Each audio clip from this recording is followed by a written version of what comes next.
Good morning. Another wonderful sunny day here in Yorkshire. How are you doing? Good, thank you. Excellent. I'm just going to start off by welcoming some of the people that have joined us already on Facebook this morning. So hi there to Ian, Lindsay, Jane, Lucy, Natalie and Rob so far. Welcome. We hope you enjoy this very interesting topic, favourite topic of ours. Sarah, do you want to go ahead and explain what we're going to be talking about today? Yes, absolutely. So as Lexi mentioned, one of our favourite subjects here, I think with the whole different travel team pretty much, is the animals and the animals that we meet on our trips and the animal projects that we sometimes are lucky enough to go out and get involved with. So we thought we'd just talk a little bit about some of that today and maybe introduce some of the trips to those of you who haven't yet maybe done one or have maybe done one and are looking at another. So we're going to talk about our specific trips that are linked with animal charities where you actually spend time on an animal conservation project. Which is a chance to learn about the work the animal charities are doing overseas or to get hands-on yourself in some cases. We'll introduce you to the organisations that we do work with, both here and overseas, and the local teams, talking about how we kind of make sure that on all of our trips, the animal welfare standards are as high as they possibly can be. We're also going to mention some of our other trips that you might not instantly think of as being related to animals, but there are invariably unexpected or expected animal sightings as an added bonus, or also the opportunity to extend. So on some of our trips where you might do your regular trip and then choose to extend to go on safari, for example, or to do something where you are going to see more animals. And then finally, some of you might have seen the details about a new trip we're very excited about for next year, which is a turtle conservation project in Costa Rica that anybody can do. So we're also going to talk a little bit more about that one as well. So yes, I think that's kind of summarises it, and I'll hand you back to Lexi now to get started. Thank you so much. You know, as I said, it's really exciting talking about this. We are animal lovers. I'm not sure if you can see in the corner. I'll just show you. I've got my co-host here next to me. Here's Marley Cat. He's helping me with the presentation. So say hello to Marley and welcome him as well. Before we get into it, I want to tell you about an exciting competition that we're running today. So what we're going to ask you to do is to share in the comments your favourite photograph of an animal that you've taken whilst you've been travelling abroad somewhere. The winner will get a shout out at our next live and also have their picture featured on our Facebook page for a week. So please do enter your favourite picture in the comments. You can do that now, you can do it after the live, up to you, and you'll get a special mention at our next live session. So have a think about that whilst we're going through. But first of all, I'm just going to hand over to Rubia, and she's going to explain to us about the first organisation that we're working with at the minute to, you know, on a conservation project and the exciting things they're doing. So over to you, Rubia. Hi everyone, so I'm going to be talking about Tusk. They're mainly working conservation in Africa, and they've got a really exciting trip coming up next January. Yes, next January. So they're basically visiting Uganda to see some of the work that they do on the ground there, and they'll be taking part in a 4-day trek in the Rwenzori Mountains before visiting the Queen Elizabeth National Park and seeing the work of the Uganda Conservation Foundation. So the area is really known for its biodiversity: elephants, hippos, lions, all sorts. And at the end of the trip, you're also going to get a chance to go to Botswana and possibly see some gorillas as well. So it's a really exciting one. So yeah, that's that. So Lex is going to give a shout out to our next one. Absolutely, yes. So the next charity that we're really excited to be working with is Born Free. They are off to Kenya to do an amazing adventure at Mount Kenya itself, trekking up to the summit, the trekking summit of the mountain, and then also having an opportunity at the end of the trip to get involved with the project that's supported over there in Kenya. So a really fantastic opportunity to see the wildlife, to see you know, the mountain, and to get a real feel for the amazing work that Born Free does. Mount Kenya itself is really special. With it being a less trekked mountain, there's a good chance that you'll see some animal sightings along the way as well. So a really, really worthwhile trip to consider, a beautiful part of the world. So Rubia, tell us about the next one that we're working with. The next one is World Animal Protection. Now they've got 2 trips planned that we're currently working on. The first one is an elephant sanctuary in Thailand, and the second one's a little bit closer to home in Europe, and it's a bear sanctuary in Romania. So over there you're going to get a chance to work on a range of tasks, from like planting trees and helping to make toys for the bears and stuff. So yeah, that's a really exciting one as well. Amazing, thank you. I'm just going to share some pictures there of the Thailand trip so you can see what you've got to expect. Here's some of the incredible pictures and the sightings you can see of the elephants there at the project. Really, really special experience. Lovely stuff. So what we're going to talk about next is an amazing trip in Sumatra with the Sumatran Orangutan Society. So this is an incredible opportunity to not only explore the beautiful area of Sumatra, but also we had a look at the different ways that we could support the local community and help them with education of the local people in terms of how to maintain the environment of the orangutans and keep everything kind of running smoothly. Also getting involved with permaculture, hands-on stuff, really exciting. So a really, really amazing, magical trip, working directly with the local people. And oh my goodness, how cute are these orangutans? So Rubia, tell us a little bit about Cats Protection, which is our next charity we want to mention. Yeah, Cats Protection, they're basically a Sussex-based feline welfare charity. So they're over here, they're involved in cats and kittens, but we do some trips where they go and visit some of their larger relatives. So the trips I'm going to talk about, there's one following a 3-day canoe ride down the Zambezi. You get to visit a lion conservation project in Livingstone, and then you travel over to Botswana to the Chobe National Park. So that's a really exciting one, and you kind of almost get a 3-in-1 with that one. And they've also got a Nepal trek through the Annapurnas before spending some time at the Bardia National Park. Now that's apparently the best place in Nepal to spot tigers, which is really exciting. And you also get to take part in some awareness programs with the locals and jeep safaris and hopefully spot some of the elusive tigers. Now, I know, Sarah, you've been on one of the Cats Protection trips yourself, haven't you? Do you want to tell us a little bit about it? Yes, absolutely. So it was a similar concept to the Nepal one. We've done 2 in previous years with Cats Protection Group to India, where again we've done some trekking in the Himalayas, which has been fantastic, and beautiful scenery up there. And then we've gone down to Kanha National Park, and again, very much the focus of that has been tiger conservation. So we've gone out on jeep safaris. Most of the group, unfortunately, I was unlucky and didn't manage to spot a tiger, but most of the group, and certainly everybody on the other trip we did, were lucky enough to spot tigers. And we just got involved with a few days in some various sort of conservation-related work. Again, there was sort of some clearing of invasive weeds and replanting the trees that were endemic to the region, and learning what all the anti-poaching teams go out and do, and how they work to conserve the species throughout India, which was an amazing trip. So yeah, fantastic opportunity to combine that sort of trekking excitement with the conservation work. It's magical. I've just been sharing some pictures there of your experience. I'm just going to show another one in particular of a little furry fellow that you met on part of the trek, the dog that you came across. Do you want to tell us a little bit about the dog? That's our dog name, that we named Tiger, imaginatively enough. Yeah, I think I mentioned him on previous chat we've had, but he joined our trek right at the start and trekked all the way across the Himalayas with us, and looked after us when we were feeling down, and sort of perked us up when anyone was struggling a little bit. And yeah, he was a very special member of the team.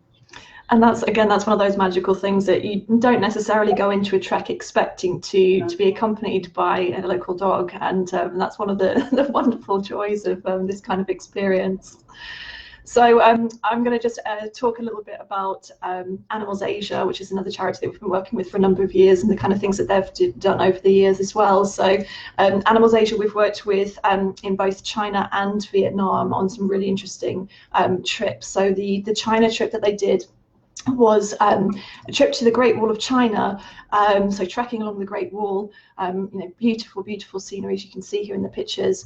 And then after their challenge, their physical challenge, they went on to moon bear sanctuary and spent some time making toys and enrichment activities for the bears, and supporting the project there in China. So really special opportunity to see these bears that have been rescued from a life of terrible things, and also some of the other animals that joined us as well, so some of the dogs and cats and so on as well.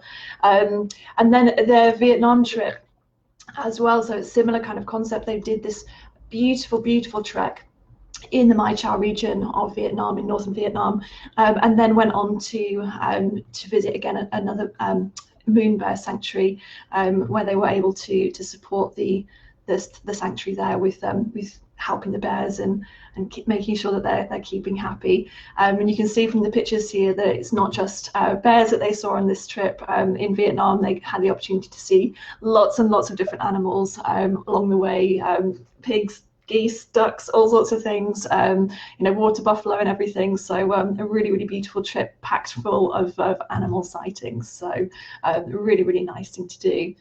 So before we move on, I'm just going to check that we haven't had any too many comments. It seems that there's a lot of comments. People are very excited about this. Rob Himes has asked, does it have to be a photo from your trips? No, Rob, it doesn't. If you've got a photo from any trip that you've done, any travel you've done, it can be any trip you like. There's no restrictions. Yes, Tony, the wild Marley was playing behind me, so it's good to get some natural wildlife things going on here. We've also had a number of people joining us, so hi there to Graham, Adam, Vienna, Gokul, Claire, Beverly, and John, and also hi to my mum who's joined us as well. Thank you so much, everybody, for joining us. As I say, please, if you've got any questions, pop them in the comments. Give us a thumbs up if you are an animal lover, and we'll happily give you a shout out. So Sarah, let me ask you, what kind of things as a company do we do to protect animals and kind of maintain animal welfare? Do you want to tell us a bit about that? Yeah, absolutely. So right from the very start of the company 15 years ago, we formed our own responsible travel policy, and really right from the start we've been very strongly focused on animal welfare, and also protecting the environment, leaving no trace. It's something that is sort of very much deep within our company ethos, I guess, and always has been. However, times have evolved and moved on, and over the years we've increased that. Really, it's something we renew and we look at every year. And in particular, there's sort of a couple of partnerships that we're sort of really proud to have got involved with more recently. So we've already touched on World Animal Protection as a charity. So not only do we obviously do the trips that we mentioned with those, but we've also been sort of signing up to ensure that all the tourism we do is elephant friendly. That's a particular campaign of theirs, making sure that any elephant sanctuary visits are ethical and sort of meet their strong criteria of what they consider to be best practice. So we kind of got involved with that.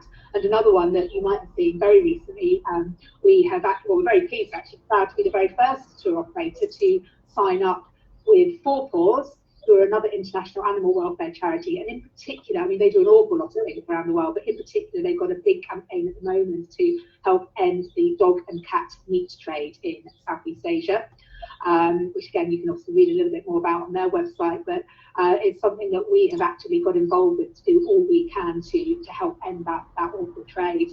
And that will sort of take the form of something else we do a lot of, which is working with our in-country partners to highlight animal welfare issues to them.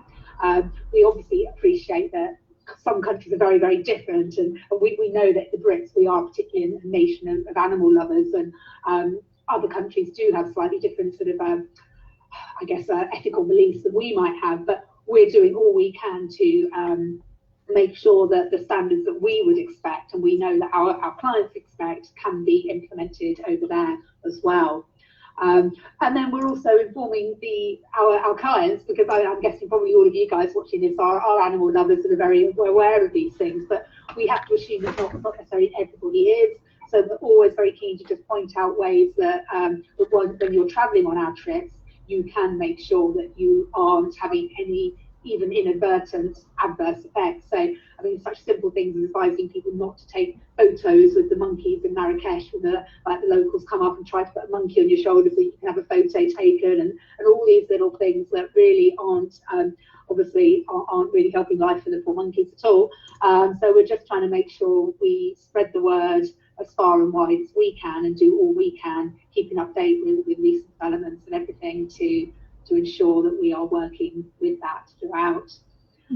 One of the things that we obviously are particularly keen on as well, I think Ruby's going to talk a little bit more about, is the welfare of the animals that might actually be employed, as it were, on some of our treks. So over to you, Ruby, for that.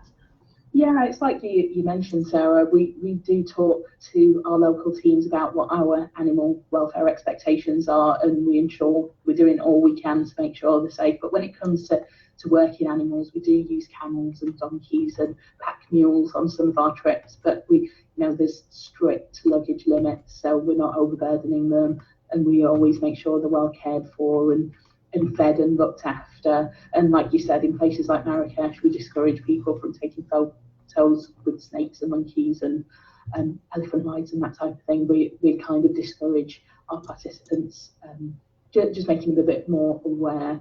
But yeah, I'm sure Lexi will agree with me that the camels are happy on the Sahara trek, and a lot of the participants make friends with them, and it's a big part of the experience. But yeah, just to reiterate, they are well cared for and looked after, and they are working animals. So yeah, we ensure that they're happy doing the work that they do. Absolutely, and you're completely right, Ruby. I think certainly the comments that we've had from people that have trekked in the Sahara have been that one of the highlights is actually being around the camels and having the opportunity to watch their funny ways and the unusual noises and smells that come from their direction quite a lot of the time as well.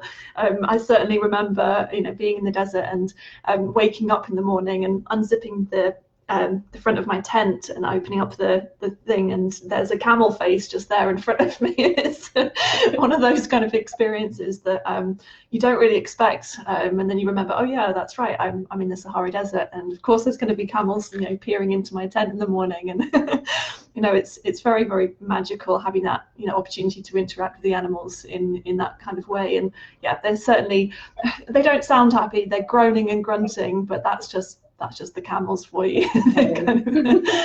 As they're snoring throughout the night, they sound pretty much the same. And yeah, we won't talk about the other noises that they make from other orifices. So Sarah kind of touched on this a little bit earlier, is that it's not just about the trips that are kind of conservation trips and animal focused trips that you have the opportunity to see wild animals. Quite a lot of the time the trips that you go on are in places that are very kind of conducive to animal spotting. I think I mentioned earlier about the trip that Born Free are doing to Mount Kenya. In particular, it's a really, really great place to spot wild animals. It's a lesser trekked area of Africa, and so there's a good chance to spot a variety of different animals. And I just wanted to share a few pictures with you of the types of wildlife that you might come across just whilst you're trekking. So I'm just going to share the pictures here with you. So Ruby mentioned about the Zambia trip. So seeing hippos as you were canoeing down the Zambezi is pretty much guaranteed. We offer safari extensions, so you get the opportunity to look for the big five after your trek to Kilimanjaro, for example. The bird life that you see is really, really diverse, and all sorts of different animals that you see along the way. And even if it's just a chicken or if it's just a farmyard animal, it's still nice to be able to kind of see these things as you go through. Like I say, it's just about that kind of spontaneous opportunity to get involved and kind of really feel that you are part of the environment and experience that that feeling of being with the animals. And also there's plenty of cute puppies to see along the way. Certainly puppies and kittens are very prominent on our Everest Base Camp trek. Kilimanjaro, the monkeys that you see as you're going up through the jungle is absolutely spectacular. You get to see maybe gorillas if you join the extension from our Rwanda trips or into Uganda. You know, incredible experience being face to face with wild gorillas. You know, really, really magical. And here's one of the kittens from the Everest Base Camp track. There may be quite a few kitten photographs in here, so I apologise. But you can get the idea. You know, it's one of those things where, you know, every single step along the way, you get that opportunity to interact with animals. And, you know, as Sarah said, we are a company of animal lovers, and it's a real highlight for us to be able to do that, and a real highlight for a lot of people, unexpectedly. I believe that we've got someone watching with us at the moment that has threatened to take home all the cats and dogs that she finds along the way. So if you're watching us, I think you know who you are. That's not allowed. Although that said, Sarah, do you recall a few years ago we had a group that went out to Romania and they did some trekking out there, and one of the participants fell in love with a stray dog, and we helped facilitate her be able to adopt the dog. Do you want to just tell us a little bit about that? Absolutely. I think it was a hospice trek, wasn't it? It wasn't an animal-related charity group. That they had met this dog in, I can't remember exactly where it was, but at the end of the trek, I think in one of the towns, and completely fallen in love with him. And luckily, we had a connection through another charity that we were working with, who actually do have a dog sanctuary in Romania, and they were actually able to enable this lady to adopt the dog and sort out all the formalities for him to have his inoculations and rabies jabs and get his pet passport.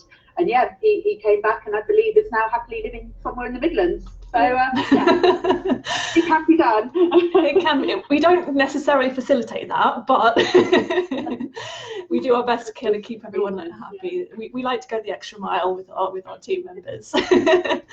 So Sarah, I've got a question for you. Obviously, we've been talking about the wonderful animals that you can see. Quite often people ask us about animals that they might not want to see. This is a common question that's asked about people that are trekking in the Sahara. Do you want to tell us a little bit about the animals you're not likely to see, which might be pleasing? So particularly for the Sahara, but it's a common question we do get asked for a lot of our trips, is are we going to see snakes? Are we going to see spiders? Are there going to be any poisonous animals that we might encounter?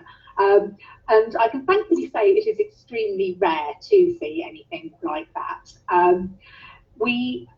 Very occasionally you will see snakes and big spiders, particularly on something like our Borneo jungle trek, but they're in the distance. They're kind of quite happy over there in a tree, and the guide will point them out and tell you what they are, and they really do not come anywhere near us. In the Sahara as well, sometimes in the morning when you're leaving camp, you might see some snake trails along the path. They've been near camp, but they don't go into camp. They've got the whole of the Sahara to explore. They're not going to come and pick to choose where our little group is with our campfire and making a noise and being generally people who they're obviously far more scared of us than we are of them. So you can honestly say it's extremely rare for us to see anything close up that is like that. So unless you actually want to, that's unlikely to encounter them, certainly not in your tent or in close proximity.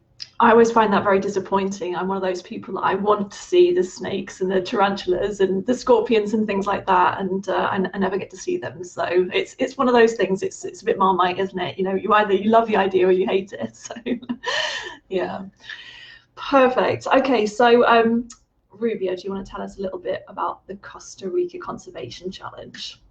Yeah, I'm really excited about this one. This one you get to get up close and personal with some of our friendly animal friends. So next July we've got a new trip planned to Costa Rica, and it's to the Pacific coast, to the Nombre del Sus Conservation Project. So you'll get to spend 6 days living on the beach, working at the project. There isn't any trekking involved with this one. It's a pure conservation project. So we're talking patrolling beaches at night, taking eggs to the hatchery, monitoring turtle behaviour, and just kind of getting really immersed in the conservation project over there. So yeah, I'm really looking forward to it.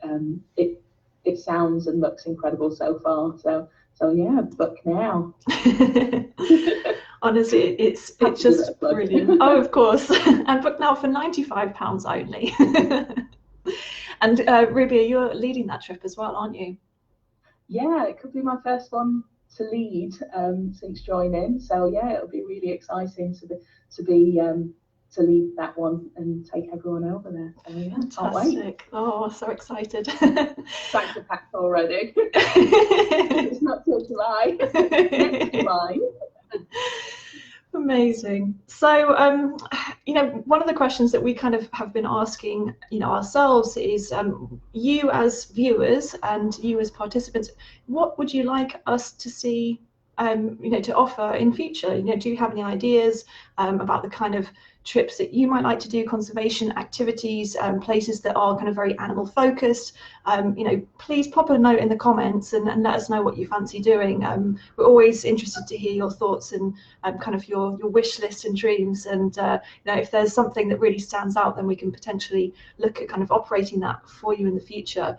And I guess if we just have a discussion between the three of us, what would be your kind of dream conservation trip? And I'll start off and mention that one of the trips that we're in the process of planning is an amazing conservation trip in Madagascar, and for me that just sounds like an absolutely magical place to go, and it's such a place of biodiversity, and you get to see such a huge amount of animals in such a small space. So I think Madagascar is quite high on my list. Sarah, do you have any thoughts about where you might like to go?